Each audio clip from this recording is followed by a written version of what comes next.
Start करते हैं। Host, कल मैंने आपको just a minute, network basics में हमें स्टार्ट करना है। कल हमने पढ़ा था कि नेटवर्क का जियोग्राफिकल एरिया टाइप अगर हम देखें तो इसे हम डिवाइड कर सकते हैं लैन, कैन, मैन, वैन में। ठीक है, तो जो सबसे स्मॉलेस्ट यूनिट आपके पास आया था वो क्या था? लैन था। लैन क्या होता है? Local area network. यानी सबसे पहले हम छोटा सा लैन बनाएंगे, यानी स्मॉल एरिया को नेटवर्क में कनेक्ट करेंगे और तब हम उससे बड़ा नेटवर्क लैन से कैन बना सकते हैं, मैन बना सकते हैं, वैन बना सकते हैं। यानी स्मॉलेस्ट यूनिट जो हमें बनाना है वो क्या बनाना है? लैन। और फिर हम लैन का अगर कलेक्शन करते जाएं तो हमारा नेटवर्क बड़ा होता जाएगा। तो लैन बनाने की नीड क्या है, यानी क्या क्या कंपोनेंट्स हमें लगेंगे ताकि हम लैन क्रिएट करें। तो अगर हम देखें तो smallest unit of the network is what? LAN. अभी मैंने आपको बताया कि सबसे छोटा लैन होता है, उससे हम बड़ा करते हैं। तो अगर हम लैन बनाना चाहते हैं यानी कंपोनेंट्स ऑफ लैन देखें तो हमें लैन बनाने के लिए कुछ सिस्टम्स चाहिए, होस्ट चाहिए, उन्हें कनेक्ट करने के लिए कुछ डिवाइसेस चाहिए और साथ में मीडिया माध्यम चाहिए जिससे हम सिस्टम को डिवाइस से कनेक्ट करें। मीडिया यानी कंपोनेंट्स ऑफ लैन अगर हम देखें तो हमारे होंगे होस्ट, डिवाइसेस, मीडिया। क्लियर है सबको यहाँ तक? ओके। अब नेक्स्ट आ रहा है कि एक होस्ट के अंदर ऐसी क्या क्या चीजें होंगी कि वो लैन में आ सकता है। क्या कोई भी लैन आ सकता है? नहीं। कि अगर कोई होस्ट नेटवर्क में आना चाहता है तो उसके पास 3 डिफरेंट आईडीज होनी चाहिए, तभी वो नेटवर्क में आ सकता है। पहला होस्ट नेम, दूसरा फिजिकल एड्रेस और तीसरा लॉजिकल एड्रेस। जैसे आप कहीं जाते हो, ठीक है, तो आप मान लीजिए आप कहीं भी गए इंडिया के अंदर तो आपसे क्या मांगते हैं? आपका आधार कार्ड मांगते हैं, या आपसे कहीं इंडिया से बाहर जा रहे हो तो आपका पासपोर्ट मांगते हैं। यानी कि आपकी आईडी प्रूफ है कि आप कहाँ एग्जिस्ट करते हो। अगर हम एक आधार कार्ड नंबर ले लें तो हम यूनिकली आपको इंडिया के अंदर आइडेंटिफाई कर सकते हैं, है ना। ठीक उसी तरह यहाँ पर भी जब सिस्टम नेटवर्क में आता है तो एक सिस्टम को नेटवर्क में आने के लिए उसके पास 3 डिफरेंट आईडीज होती हैं। पहली होस्ट नेम, दूसरा फिजिकल एड्रेस और तीसरा लॉजिकल एड्रेस। Any doubt? कोई डाउट है? ओके। दूसरा है आपका होस्ट नेम। होस्ट नेम क्या होता है? होस्ट नेम का मतलब है इंस्टॉलेशन टाइम पर आपने कंप्यूटर का जो नाम दिया है, ठीक है। यानी जब आप इंस्टॉल कर रहे होगे तो अपने सिस्टम को कोई नाम दिए होगे, वो कंप्यूटर नेम ही होस्ट नेम होता है और ये आपके लैन में यूनिक होता है। इसीलिए अगर क्या होता है कि आपने कोई कंप्यूटर का नाम दिया है और वो यूनिक नहीं है तो उसके साथ कुछ नंबर्स कनेक्ट हो जाते हैं ताकि वो यूनिकली लैन में एग्जिस्ट करे, ठीक है। तो इंस्टॉलेशन टाइम पर जो कंप्यूटर का नाम आ रहा है उसे हम कहते हैं होस्ट नेम, और ये एडिट किया जा सकता है इंस्टॉलेशन के बाद भी। दूसरा क्वेश्चन आप क्या आता है कि आप कंप्यूटर का नाम कैसे कनेक्ट कर सकते हो, मतलब कंप्यूटर का नाम आपको चेक करना है तो आप कैसे कर सकते हो। कंप्यूटर का नाम अगर आपको चेक करना है यानी होस्ट नेम चेक करना है तो उसको चेक करने के लिए विंडो आर, मैंने सबसे पहले कहा विंडो आर, देखिए मैं प्रैक्टिकल दिखा रही हूँ। विंडो आर मैंने प्रेस किया, उस पर लिखना है CMD लिखा मैंने, कमांड प्रॉम्प्ट खुल गया। अब यहाँ पर आप लिख दो होस्ट नेम, एंटर करो, देखो दिखा रहा है N1, ठीक है।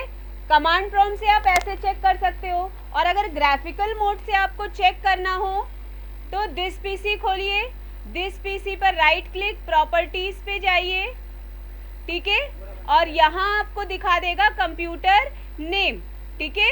सबसे ऊपर देखिए डिवाइस नेम इज N1, ठीक है। तो आप ग्राफिकल मोड से भी होस्ट नेम चेक कर सकते हो और कमांड प्रॉम्प्ट से भी चेक कर सकते हो। अब दूसरी चीज़ है कि हम एडिट कैसे करेंगे। एडिट करने के लिए आपको क्या करना है, एडवांस सिस्टम सेटिंग में जाइए, यहाँ कंप्यूटर नेम दिखा रहा है, ठीक है, चेंज पे जाइए, यहाँ पर जो आपको दिखा रहा है ना, चेंज पे जाइए, यहाँ पर जो भी आप कंप्यूटर नेम डालेंगे वो ओके करेंगे तो वो कहेगा सिस्टम को रीस्टार्ट करिए, और रीस्टार्ट करके जब वो आएगा तो उसका कंप्यूटर नेम चेंज हो जाएगा। क्लियर है सबको? तो पहली आईडी हमारी बनी होस्ट नेम, ठीक है, जिसको हम चेक भी कर सकते हैं और एडिट भी कर सकते हैं। दूसरी आईडी आ रही है आपकी फिजिकल एड्रेस और मैक एड्रेस। फिजिकल एड्रेस को ही हम मैक एड्रेस भी कहते हैं। MAC address stands for media access control. Media access control क्या है? जब भी कोई एनआईसी कार्ड, आपको इतना तो पता होगा हार्डवेयर के अंदर कि जब भी आपके सिस्टम में लैन कार्ड लगता है, लैन कार्ड को ही हम क्या कहते हैं? एनआईसी कार्ड कहते हैं, ठीक है। NIC stands for network interface card. जब भी सिस्टम के अंदर हम एनआईसी कार्ड लगाते हैं और उसमें आप अपनी लैन केबल कनेक्ट करते हो, तभी सिस्टम नेटवर्क में आता है ना। यानी कोई भी सिस्टम बिना एनआईसी कार्ड के नेटवर्क में नहीं आ सकता है। अगर बिना एनआईसी कार्ड के वो नेटवर्क में नहीं आ सकता है, तो एनआईसी कार्ड के अंदर ऐसा क्या है? याद रखिएगा, एनआईसी कार्ड के ऊपर मैन्युफैक्चरर ने एक एड्रेस दिया हुआ है, जिसको हम मैक एड्रेस कहते हैं। MAC stands for media access control.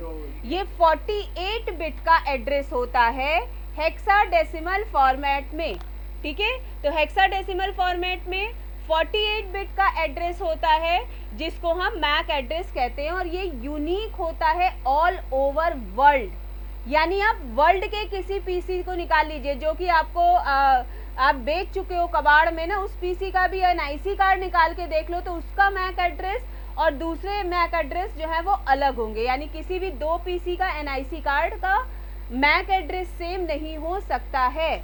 PC का क्या, अगर आप दो एनआईसी कार्ड परचेज करके एक ही सिस्टम में लगा दो, तो उन दोनों का भी एनआईसी कार्ड जो है मैक एड्रेस जो है वो सेम नहीं होगा। इसका मतलब MAC address all over world unique होता है। क्लियर है सबको? ठीक है। अब आपके दिमाग में ये आता है कि MAC address all over world unique कैसे है। अब देखिए, जब आप एनआईसी कार्ड बनाते हैं ना, मान लीजिए आज यहाँ पर बैठ के आप क्लास में अपने सोच रहे हो कि मुझे एनआईसी कार्ड बनाना है, ठीक है। तो आपने अपनी कंपनी बनाई पूरी और उसका एक एनआईसी कार्ड टेस्टिंग के लिए भेजा। किसके पास? IEEE के पास, institute of electrical and electronic engineers के पास भेजा, जो स्टैंडर्डाइजेशन के लिए वर्क करता है, ग्लोबली वर्क करता है, ऑल ओवर वर्ल्ड के लिए। तो उसने, आपने कहा कि मेरी कंपनी का नाम होगा ABC। आपने अपना टेस्टिंग एनआईसी कार्ड उनके पास भेजा, उन्होंने टेस्ट किया, ये प्रॉपर है, तो आपको एक आईडी दे दी, कंपनी आईडी, वो थी ABC01, ठीक है। इसी समय लंदन में बैठा कोई एक सोच रहा है कि मुझे एक कंपनी बनानी है ABC नाम से, उसने उसी ABC नाम से कंपनी बनाई, टेस्टिंग एनआईसी कार्ड बनाया और किसे भेज दिया? IEEE को भेजा टेस्टिंग के लिए, क्योंकि विदाउट परमिशन कोई भी चीज़ लॉन्च नहीं की जा सकती है। तो IEEE ने उसे टेस्ट किया और कहा कि बिल्कुल सही है, आपकी कंपनी की आईडी है ABC02, क्योंकि 01 आईडी दी जा चुकी है ना। तो आप जब बनाओगे एनआईसी कार्ड तो आप कहोगे ABC01 का पहला एनआईसी कार्ड, ABC01 का दूसरा एनआईसी कार्ड, और जब वो कार्ड बनाएगा तो कहेगा ABC02 का पहला एनआईसी कार्ड, ABC02 का दूसरा एनआईसी कार्ड, और दोनों मैक एड्रेसेस अलग हो गए, ठीक है। तो यहाँ पर आप देख रहे हो कि जो टोटल 48 बिट का इन्होंने एड्रेस दिया है, ये 48 बिट दो पार्ट में डिवाइड होता है, 24 बिट और 24 बिट। पहला 24 बिट कंपनी की आईडी होती है जो IEEE ने उसे दिया है, और लास्ट वाला 24 bit sequence of NIC card होता है ऑफ दैट कंपनी। तो टोटल 48 बिट यूनिक हो जाता है all over the world. Clear है? मैक एड्रेस बहुत इंपॉर्टेंट है इंटरव्यू के बिहाफ पर, तो इसको आपको एकदम रट लेना है। मैक एड्रेस का मैंने आपको बताया कि MAC address media access control होता है, physical address of the system होता है, 48 बिट ऑफ द एड्रेस होता है, यानी इसकी लेंथ 48 बिट की होती है, हेक्साडेसिमल में काम करता है, unique all over the world होता है, ठीक है। और इसके बाद अगर आपको मैक एड्रेस चेक करना है तो आप कैसे चेक करोगे?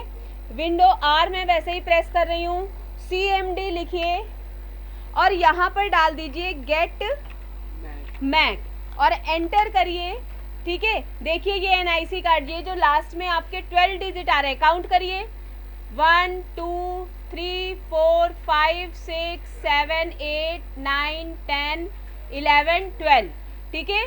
12 डिजिट का एड्रेस आया और मैंने यहाँ पे आपको लिखवा रखा है कि 48 बिट को 12 डिजिट भी कहते हैं। एक डिजिट बराबर कितने बिट होता है? 4 बिट होते हैं।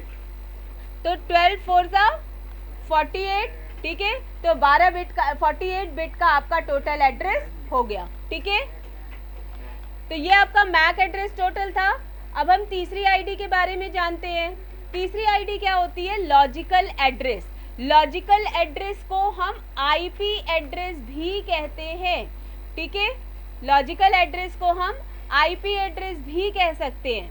आईपी एड्रेस आपके सिस्टम का एक ऐसा एड्रेस है जो यूजर देता है। आपने डालते हो ना 10.0.0.1 192 168 जो एड्रेसेस डालते हो, ये आईपी एड्रेस होता है और बिना आईपी एड्रेस के कोई भी सिस्टम नेटवर्क में नहीं आ सकता है, ठीक है।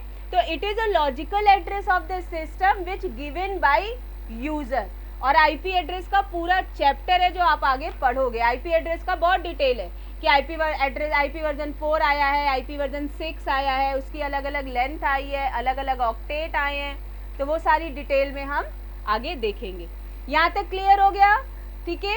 तो एक होस्ट के बारे में हमने जान लिया कि होस्ट के पास ये 3 आईडीज होंगी तभी वो नेटवर्क में आएगा, अदरवाइज वो नेटवर्क में नहीं आ सकता है, कॉन्फ्लिक्ट कर जाएगा। क्लियर?